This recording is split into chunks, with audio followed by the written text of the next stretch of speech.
Pakistan Peoples party کے chairman Bilawal Bhutto Zardari کی سربراہی میں پارلیمانی پارٹی کا اجلاس بلاول ہاؤس میں ہوا، جس میں صدر مملکت آصف علی زرداری، خاتون اول آصفہ بھٹو زرداری اور پی پی شعبہ خواتین کی مرکزی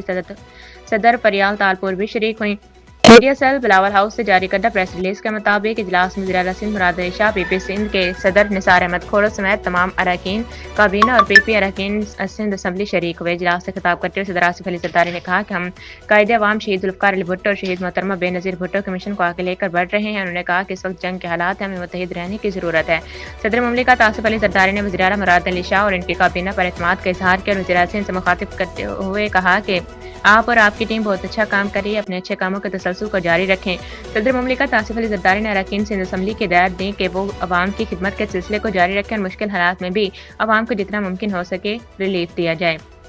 اجلاس سے خطاب کرتے ہوئے چیئرمین بلاول بھٹو زرداری نے کہا اس وقت دنیا میں جنگ کے حالات اور ان حالات میں تمام سیاستدانوں کو ایک پیج پر ہونا چاہیے۔ انہوں نے کہا کہ میں پاکستان پیپلز پارٹی کی سندھ حکومت کی کارکردگی سے خوش ہوں اور مسائل کے باوجود سندھ کے وزیر اعلیٰ جس انداز میں صوبے کا مقدمہ لڑتے ہیں وہ قابل تعریف ہے۔ چیئرمین بلاول بھٹو زرداری نے ثانیہ گل پلازہ کے حوالے سے بات کرتے ہوئے کہا کہ ہم آگ لگانے والے نہیں بلکہ آگ بجھانے والوں میں سے ہیں۔